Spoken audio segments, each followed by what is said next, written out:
All right, so we are working through question 9, which says, consider the functions f of x is equal to this, and our domain is all real numbers, and g of x is equal to this, where our domain is all real numbers. The first thing that we need to do is state the rule of g of f of x. This is worth 1 mark, so we just need to write down what our answer is going to be. So g of f of x is going to be equal to, well, my g here is e to the x, and now into this x spot, I'm going to be putting f of x. So that means it's going to be 3 plus 2x minus x squared. So if we come now and we look at the examiner's report, I'll grab my highlighter out. You can see that 94% of people got the full 1 mark here, and that is what we have written up there. They say this question was done well. Let's now move on to part B, in which it says find the values of x for which the derivative of this is negative.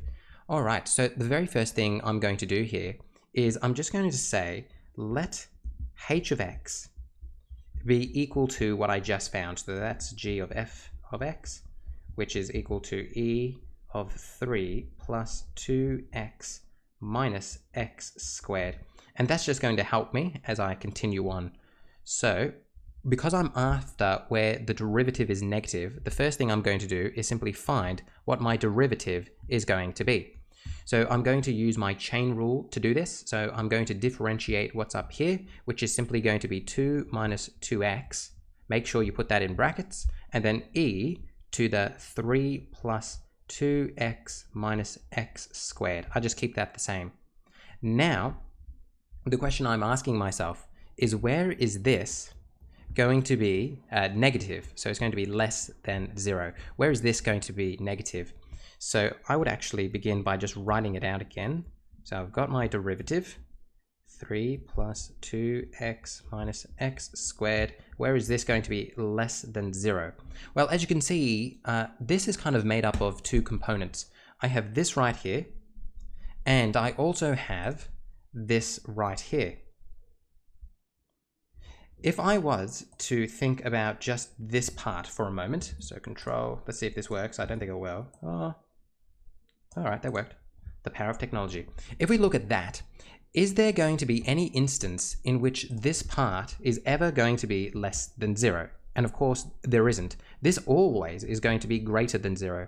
Therefore, in order for me to have a gradient that is negative, for me to have a negative gradient, let's say that, for me to have a negative gradient,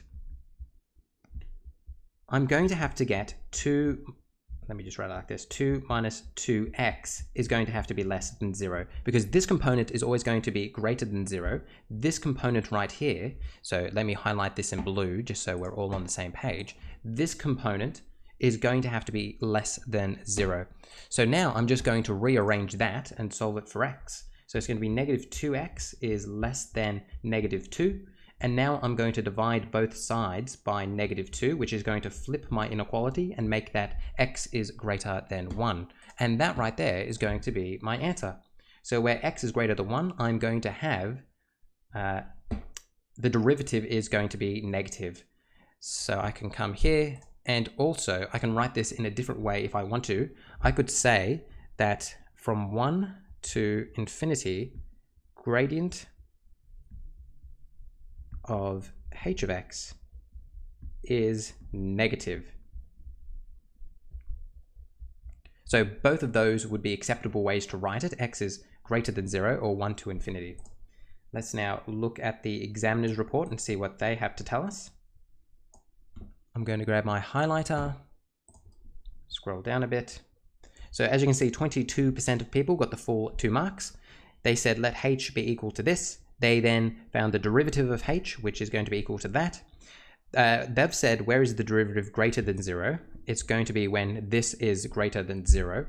I don't know why they are talking about greater, but it doesn't matter because it's negative in the question. But the required set of values is 1 to infinity, or x is greater than 0. And that is what we have said there. So hopefully that all makes sense. Let's now read where people messed this up. Students generally applied the chain rule to find the derivative. However, poor expression resulted in incorrect answers. The expression this is not equivalent to this. So as you can see, in this version, they've forgotten to put the brackets around 2 minus 2x. And some students did not find the correct answer. Some students did find the correct answer. However, it was not supported by correct reasoning. So because this is a 2-mark question, you need to make sure you're providing that relevant reasoning to justify your answer. Okay, perfect. Let's keep on moving. The next thing we have to do here is find f of g of x. So this is kind of like the opposite. So this time we're going f of g of x. So f of x is going to be f of x is, what they've told us it is 2x minus x squared, right? And now in the x spots, we're going to be putting g of x. So this right here is going to be e to the x. And this right here is going to be minus e. Now, I've forgotten what I wrote there initially. This is where you're going to be careful. This was negative x squared, right? So in this spot right here, I'm putting e to the x. So just be really careful with what you're doing because you don't want to leave out that squared. There is another way you could write this. You could also write this like this, negative e, and this 2 is going to be 2x like that. Either one of those would be acceptable. It's a 1 marker, so no working required. Let's now see what the examiner's report says. So f of g of x is 3 plus 2 e to the x minus, so that is what we have written right there. The question was done well. Some students incorrectly stated that f of g of x is equal to 3 plus. So as you can see here, what they messed up is they went x squared. Instead of timesing these, they went x squared. Just a silly mistake there. Okay, let's now keep on moving. What we need to do here is find where this is equal to 0. So I'm finding where 3 plus 2 to the ex minus ex squared is equal to 0. That is what I'm finding. I'm finding solve this for it when it's equal to 0. That's what I'm doing. Okay. The first thing I would note here is I could rewrite this. I could say let a be equal to e to the x. Now the reason why I want to do that is because now I can write it like this. It's a quadratic. Now I want to deal with it in which my squared term is positive. So that just means I'm going to move everything over to the other side, which is just going to change everything's sign. So now I'm going to get that. Having now got that, I now need to figure out some numbers in which the product is -3 and the sum is going to be -2. And then I can put those in this, like this. A. Obviously what it's going to be is -3 plus 1, because -3 times 1 is -3 and I plus them is -2. So that means A is going to be equal to 3. That's such an ugly 3. 3. And A is going to be equal to -1. I know that A is equal to e to the x. So this is going to be e to the x is equal to 3. And this is going to be e to the x is equal to -1. Now immediately alarm bells should be going off. E to the x is equal to a negative number? No way. E to the x has to be greater than 0. So we can just ignore this right here, which means we're just going to concentrate on this one right here, which means if I was to write this as x is equal to, it's just going to be log e of 3. And that is going to be my answer. We have solved it. Let's now look at the examiner's report and see how people did with this question. So if I come over here for a moment and open this up, let's just give this a read. 48% of people got the full 2 marks. That's what we did. That's what we did. Hence, x is equal to this, since e to the x has to be greater than 0. So that's what we said here. Most students were able to form a quadratic equation. Some students faltered with correct factorization. So be really careful when you're factorizing. And the inclusion of x is equal to this was a common error. So people didn't eliminate this as being an option. Perfect. Let's keep on moving. The next thing we are going to do, and as you can see, I've already actually written something here. It says, find the coordinates of the stationary points of the graph of this right here. Okay, so there are 2 ways of going about this. We're finding the stationary point, which means we're going to be differentiating. Now, the question is, do you want to use this right here, which if you remember, we saw up here, this is f of g of x, or remember, we have then factorized this as this right here. So you could use this one or this one. So this one's going to be a lot easier. It wouldn't be wise to use this one, but I just want to show you both ways so you understand the process that would have to go behind it. But I think everyone should just use this one. It's just far more simple. All right, so we're finding the stationary point. So we're going to find what the derivative is, and we're going to set it equal to 0. That's what we're going to do. If we're going to differentiate this 3 just being a constant goes away. This is going to stay as that. And this right here, using my chain rule, is going to become this. Whoops. That's going to stay as 2x. I can now take 2 e to the x out as a common factor, which is going to leave me with 1 minus e to the x. Just like that. Now what I'm going to do is I'm going to set both of these equal to 0. So I'm going to go 0 is equal to 2 to the e to the x, and 0 is equal to 1 minus e to the x. This right here is not going to work. It isn't going to work. There is nothing you could put into that x spot there would get 0 out. So you just ignore that. And then over here, we can rearrange this. So it looks like this. And then you're going to end up with this. So e raised to what power is going to give you 1? Well, obviously x is going to be equal to 0. Now remember, you also have to find the coordinates. So we're going to sub this into, we have to find the coordinates. So I'm going to go, whoa. Now this was f of g of x, wasn't it? Yes.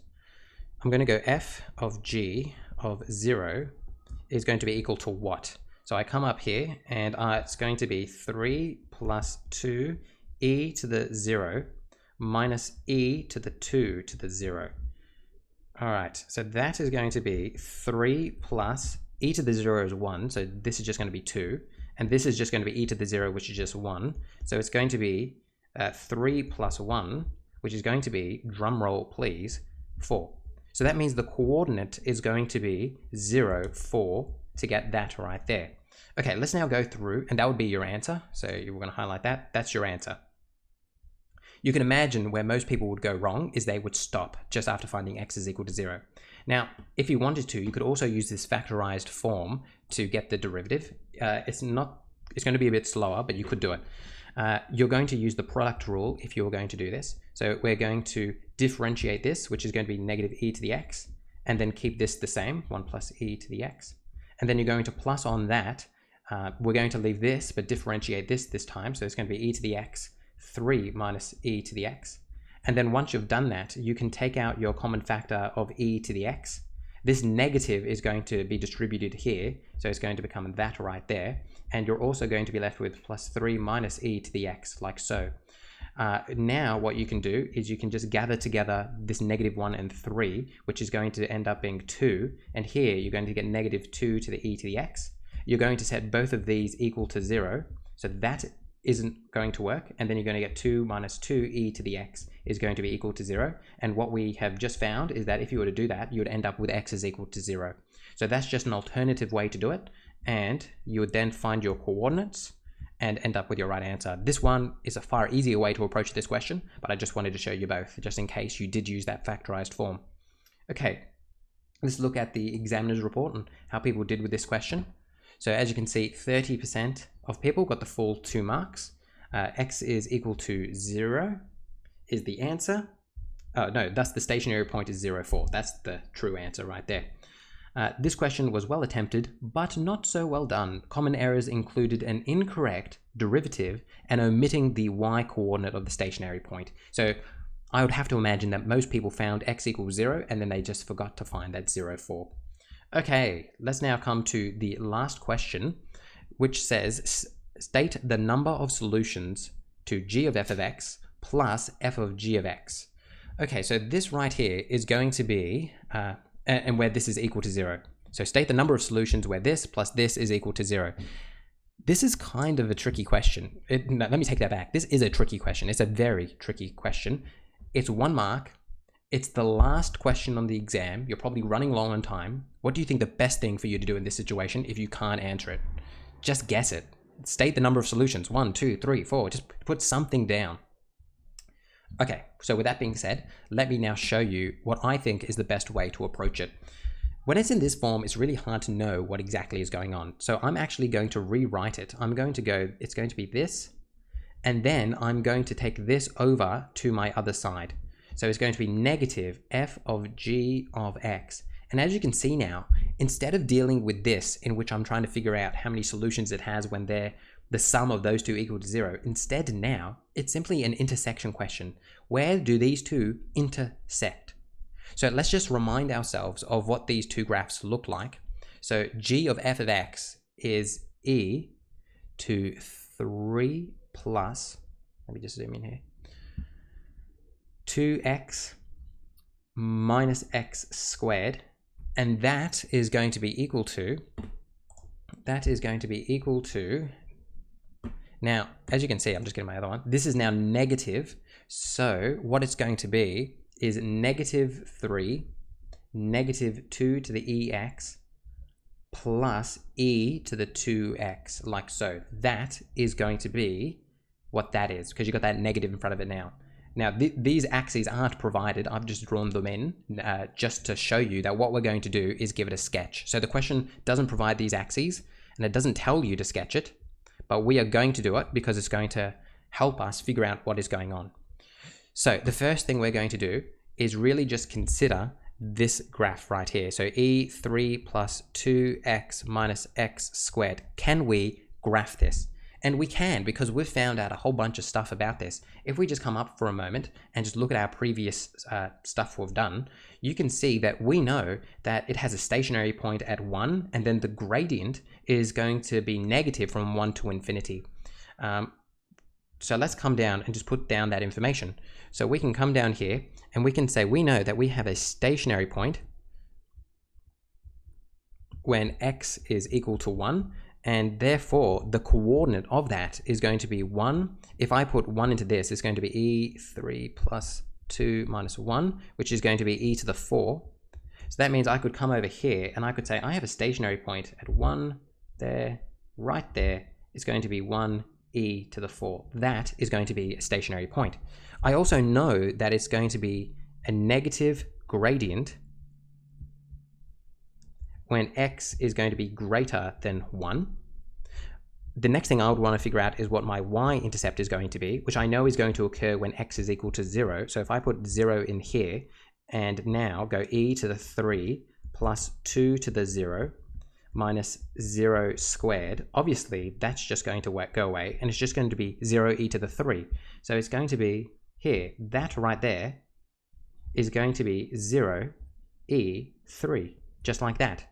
So let's just kind of reflect on what we've done so far. I have figured out, well, I looked back on my previous questions. I know what my stationary point is. I know that I have a negative gradient when x is greater than 0, and I know I have this y-intercept here. The next thing that I'm going to want to do is consider what's going to happen as I let my x go to infinity. As I let my x go to infinity, what is my y going to approach? Well, if we look at our equation here, e to the 3 plus 2x negative x squared, if you can imagine putting infinity into this, what's going to happen is I'm going to get this, this, this, and then I've got negative x squared. So you have to really consider what's going to happen here. It's going to be negative infinity squared, right? And this right here is just going to overtake everything. It's going to be e to negative infinity. And we know when that happens, I'm going to end up with y approaching 0. That's what's going to happen. So I can come up here and, well, what I can say here is that I have an asymptote. I have an asymptote when y is equal to 0. That's what's going to happen.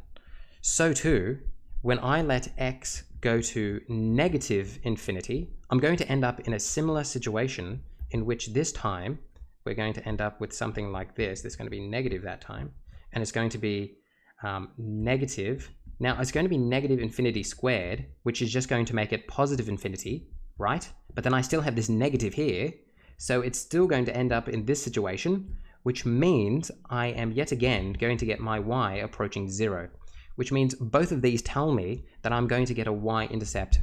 So I'm going to come up here now, and I know that as my x gets very, very large, it approaches infinity. So it has an asymptote here. It has an asymptote at y equals 0. And when my x approaches negative infinity, it's going to have an asymptote at y equals 0 as well. So I could come here and I could say that this right here, we're not being judged on what our graph looks like, it's just helping us, but that's generally what it's going to look like. As my x goes to infinity, my graph approaches y equals 0. As my x goes to negative infinity, my graph approaches y equals 0. Now, hopefully you can recognize what that looks like. That looks like a normal distribution. And if you remember the rule for the normal distribution, it is 1 over the square root of 2 pi e to the negative half x squared. So it's e raised to the negative x squared. So we already kind of knew what this thing looks like. That's important. It's important to kind of draw on that information just so you have an understanding of what's going on. So we already kind of knew what it was going to look like. Okay, so now that we've drawn that, the next thing that we're going to do is consider the other graph we're dealing with, which is negative 3 minus 2 to the e to the x plus e 2 to the x. Now, what do we already know about this? Whoops, I've got some working out there. What do we already know about this? We already know that it has a stationary point at 0, 4. So I'm going to come over here. Oh, sorry about this. Let me just get rid of all that. I know it has a stationary point at 0, 4. That's what we just found out. Now, because I have a negative in front of this thing now, my y value is going to be negative, so it's going to be that. So I come over here, and it's going to be right here. That is going to be 0, negative 4. What else do I know about this thing? So let's come and really appreciate how I'm using what I have previously done to answer this question. So I come up here, and in this part, what I figured out that when this thing is equal to 0, x is equal to log e of 3. So I found the x-intercept. So I already know what the x-intercept is going to be. My x-int is going to be what? Sorry, I've already forgotten. Sorry, let me try this one more time. The coordinate is going to be log e to the 3 of 0. That's what we know. Now, here comes a question. This is 1, right? This is where we had a stationary point for the other one. Log e to the 3. Is log e to the 3 going to be on this side or this side? Well, is it greater than less than 1? If we know that log e to the e is equal to 1, right? And we know that 3 is greater than e, that must mean that log of e to the 3 is greater than 1, which means it's not going to be on that side, it's going to be on this side. So just to kind of prove that to you, let me just get rid of that.